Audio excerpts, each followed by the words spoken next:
ஒரு பக்கம் அசிங்கமா, அவமானமா விஜய நொறுக்குற டைமு. இன்னொரு பக்கம் பார்த்தீங்கன்னா, ஒண்ணுமே தெரியாம மனோஜ் ஒரு பெரிய வலையில சிக்கிறான். வீட்ட காப்பாத்த போராடுற முத்து அண்ட் மீனாவோட லைஃப்ல திடீர்னு ஹோப்பான ஹெல்ப் ஒண்ணு வருது. ஆனா, அதுக்கு பின்னாடி நடக்கிற சதிதான் எல்லாமே இதுக்கு மேல கொடூரமா மாறுது. இந்த எபிசோட்ல யார் விழப் போறாங்க, யார் ஹைல போக போறாங்க அப்படின்றத நம்மளால கெஸ் பண்ண முடியாத அளவுக்கு இந்த ஸ்டோரி திரும்பி திரும்பி வந்துட்டே இருக்குது.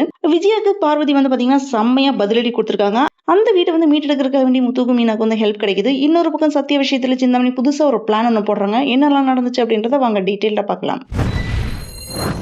9th மே சிறுத்தைக்காசி எபிசோட்ல ஃபுல்லாவே பார்த்தீங்கன்னா, ஃபீலிங்ஸ், பிளான்ஸ், சின்ன சின்ன ட்விஸ்ட் அப்படின்னு எல்லாமே மிக்ஸான ஒரு எக்ஸைட்டிங் ட்ரிப் மாதிரி தான் இருந்துச்சு. ஒவ்வொரு கேரக்டருக்குமே தனியா ட்ராக் ஓடிட்டு இருந்தாலும் எல்லாமே ஒரே நேரத்துல கெதியோட கனெக்ட் ஆன மாதிரி ஒரு ஃபீலிங் இருந்துச்சு. முதல்ல ரோகிணி அண்ட் சிந்தாமணி காம்போ தான் கதையோட ஸ்டார்டிங்கே. ரோகிணி சிந்தாமணிட்டு பேசிட்டு இருக்கா. அப்ப சிந்தாமணி என்ன சொல்றாங்கன்னு பாத்தீங்கன்னா, இதுதான் சரியான டைம். இப்ப நீ மனோஜ் வழிக்கு கொண்டுட்டு வர பாரு அப்படின்னு ஐடியா கொடுக்குறாங்க. ரோகிணி அதை கேட்டுட்டு ஒரு சைலண்டா பிளான் மனசுக்குள்ள போடுறா. அதுக்கப்புறம் ரோகிணி அதையே ஃபாலோ பண்றேன் அப்படின்னு சொல்லிட்டு அங்க இருந்து கிளம்பி போயிடுறா. வெளிப்படையா சிரிச்சிட்டு இருந்தாலுமே உள்ளுக்குள்ள அவளோட கணக்கு பாத்தீங்கன்னா வேற லெவல் இருக்குது. அடுத்தது பாத்தீங்கன்னா ஷோரூம்ல மனோஜ் எலியை பிடிக்கிறதுக்காக வேண்டி காமெடி டென்ஷன் அப்படின்னு ஒரு பக்கம் போயிட்டு இருக்குது. எலி எப்படி பிடிக்கலாம் அப்படின்ட்டு மனோஜும் ஜீவாவும் சந்தோஷம் ஐடியா கேட்டுட்டு இருக்காங்க. இவங்க பண்ற அளப்பறம் இன்னொரு பக்கம் போயிட்டு இருக்குது. அப்பதான் ரோகிணி என்ட்ரி ஆகுறா. அங்க நடக்கிற விஷயத்தை எல்லாத்தையுமே பாக்குறா. அவன் கஷ்டப்படுறத பார்த்துட்டு சிரிச்சிட்டே மனோஜ் தனியா பேசுறான். ரோகிணி அப்ப என்ன சொல்றான்னு பாத்தீங்கன்னா, நீ என் வீட்டுல தங்கி இருக்கலாமே அப்படின்னு சொன்னதுக்கு மனோஜ் என்ன சொல்றான்னு பாத்தீங்கன்னா, அம்மாவுக்கு தெரிஞ்ச பெரிய பிரச்சனை ஆயிடும் அப்படின்னு சொல்றான். அதுக்கு ரோகிணி என்ன சொல்றேன்னா, சரி நான் எலியை பிடிக்கிறதுக்கு உனக்கு ஐடியா சொல்றேன், நானும் ஹெல்ப் பண்றேன் அப்படின்னு சொல்றா. ஒரு பக்கம்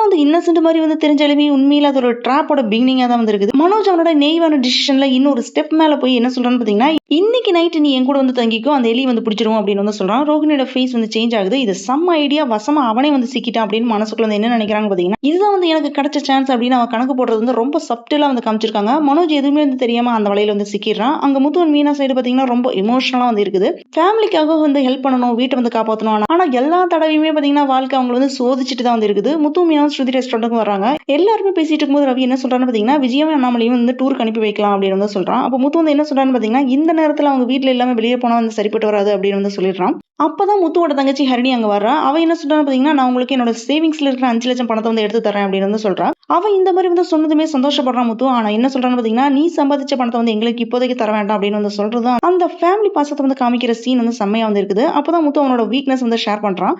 இங்கிலீஷ் சரியா பேச வராதனால நல்ல ஜாப் எல்லாமே மிஸ் ஆகுது அப்படின்னு சொல்றான். எனக்கு ஒரு பெரிய சவாரி வந்துச்சு, ஆனா எனக்கு இங்கிலீஷ் பேச தெரியாதனால என்னால போக முடியல அப்படின்னு முத்து ஃபீல் பண்ணி சொல்றான். அந்த செகண்ட் ரொம்ப ரியலிஸ்டிக்கா இருந்துச்சு. அதுக்கான சொல்யூஷன் மாதிரி ஸ்போக்கன் இங்கிலீஷ் கிளாஸ் ஐடியா ஒன்று வருது. சோ அந்த ஒரு ஹோப்பான மொமெண்ட் காமிக்கிறாங்க. அதுக்கு முத்துவோட தங்கச்சி என்ன சொல்றான்னு பாத்தீங்கன்னா, நீ ஒரு ஸ்போக்கன் இங்கிலீஷ் கிளாஸ்க்கு போங்க, உங்களுக்கு அங்க போனா ஒரு சர்ப்ரைஸ் ஒன்று இருக்கு அப்படின்னு சொல்றா. அப்போ மீனா என்ன சொல்றான்னு பாத்தீங்கன்னா, நானும் படிக்க போறேன் அப்படின்னு சொல்லிட்டு இருக்கா. இப்ப விஜயா காமிக்கிறாங்க. விஜயா சைடு ரொம்ப கஷ்டமான சிச்சுவேஷன்ல தான் இருக்காங்க. விஜயா ஒரு வீட்டுல லிட்டரலி அவுட் சைடர் மாதிரி தான் நடத்துற சீன் ரொம்ப அசிங்கமா, அவமானமா எல்லாமே கலந்து ஒரு இமோஷனல் பஞ்சா தான் இருந்துச்சு.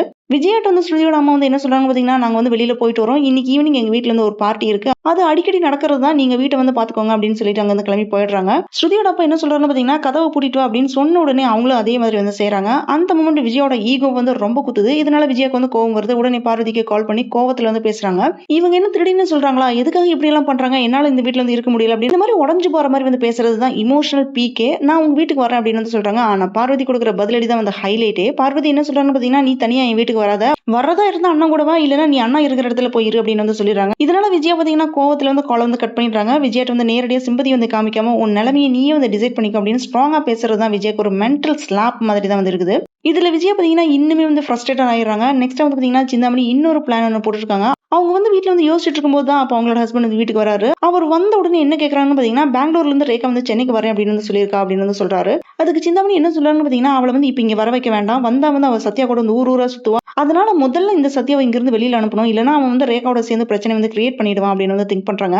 அவங்களோட மைண்ட் கேம் ரொம்ப டேஞ்சரஸ் லெவலுக்கு போகுது. ஆனா அந்த பிளான் என்னன்னு இன்னுமே ரிவீல் பண்ணாததான் நெக்ஸ்ட் எபிசோட கியூரியோசிட்டி இன்க்ரீஸ் பண்ணிருக்கு. ஆனா என்ன பிளான்றது வெளியே காமிக்காம சஸ்பென்ஸ் வச்சிருக்காங்க. ஃபைனலா முத்து அண்ட் மீனா பேசுற சீன் தான் ஃபுல் எபிசோடுக்கு இமோஷனல் க்ளோசிங். முத்து மீனா பேசிட்டு இருக்காங்க. அப்ப முத்து என்ன சொல்றான்னு பாத்தீங்கன்னா, நான் உங்க கூட பேசலாம், நீ எவ்வளவு நாள் வரைக்கும் வெயிட் பண்ணுவேன் அப்படின்னு கேக்குறான். அதுக்கு மீனா என்ன சொல்றான்னு பாத்தீங்கன்னா, நாம சண்டை போட்டா நீங்க எப்ப எங்கிட்ட பேசுவீங்க அப்படின்னு வெயிட் பண்ணிட்டு இருப்பேன் அப்படின்னு சொல்லிட்டு இருக்கா. சண்டை இருந்தாலுமே ஒருத்தர் மிஸ் பண்ற ஃபீலிங்ல வெயிட் பண்ணுவோம் அப்படின்ற நம்பிக்கை, அதுதான் இவங்களோட ரிலேஷன்ஷிப் ஸ்ட்ரென்த்தா காமிச்சிருக்காங்க. இந்த சாஃப்ட் பாண்டிங் சீன் எபிசோடுக்கு ஒரு வார்ம் ஃபினிஷ் கொடுத்திருக்கு. மொத்தமா சொல்லணும் பாத்தீங்கன்னா, இந்த எபிசோட்ல மனோஜ் அன்னோயிங்லி ட்ராப்ல சிக்கிறான். விஜய் மனசளவுல உடஞ்சு போயிடுறாங்க. முத்து ஃபேமிலிக்கு ஃபைட் பண்ணிட்டு இருக்கான். சிந்தாமணி கேம் இன்னும் டேஞ்சரஸ் ஆகுது. ரோகிணி வந்து பாத்தீங்கன்னா குவாய்ட்டா ஒரு பிக் பிளான் வந்து எக்ஸிக்யூட் பண்றாங்க. இப்படி ஒவ்வொரு ட்ராக்லயுமே டென்ஷன் அண்ட் இமோஷன் பேலன்ஸ் பண்ணி எபிசோட் வந்து முடிஞ்சிருக்கு. நெக்ஸ்ட் எபிசோட் டெஃபினட்டா இன்னும் பெரிய ட்விஸ்ட்டுக்கு எல்லாத்துமே வெயிட்டிங்ல இருக்கிற மாதிரி ஃபீலிங்ஸ் வந்து கொடுத்துருக்கு. இப்படிதான் 9th எபிசோட் வந்து முடிஞ்சிருக்காங்க. அன்னைக்கு நடந்தது எல்லாமே ஒரு புது டாபிக் வந்து பிகினிங் மாதிரி தான் வந்திருக்குது. ஆனா அடுத்த செகண்ட் யாரோட வாழ்க்கை வந்து ஃபுல்லா வந்து மாறப்போகுது. மனோஜா, விஜயாவா இல்ல சத்யாவா இவங்களோட லைஃப் தான் வந்து சேஞ்ச் ஆக போகுது. ஃபர்ஸ்ட் யாரு அப்படின்றது தான் தெரியல. மனோஜ் எடுத்த இந்த டிசிஷன் அவனை எங்க கொண்டுட்டு போய் நிக்க வைக்க போகுது அப்படின்றது தெரியல. விஜயோட அவமானத்தை பாத்தீங்கன்னா ரொம்ப பெரிய பிரச்சனையை வந்து வெடிச்சு செதறமா. சிந்தாமணியோட புது பிளான் வந்து யார் வந்து ஃபர்ஸ்ட் வீழ்த்த போகுது. இது எல்லாத்தையும் விட பெரிய ட்விஸ்ட் ஒன்று இன்னுமே வந்து மறைஞ்சிருக்குது. அது வந்து வெளியில வந்துச்சுன்னா ஃபேமிலி வந்து கலங்கிடும். அடுத்த எபிசோட்ல வந்து என்ன நடக்க போகுது அப்படின்னு யாராலையுமே வந்து கெஸ் பண்ணவே முடியல. ஸோ அது வரை நம்ம வந்து வெயிட் பண்ணி பார்ப்போம். Thanks for joining with me. இந்த வீடியோ உங்களுக்கு பிடிச்சிருக்கும் நம்புறேன். இந்த வீடியோக்கு லைக் பண்ணுங்க, ஷேர் பண்ணுங்க, சப்ஸ்கிரைப் பண்ணுங்க. Have a great day.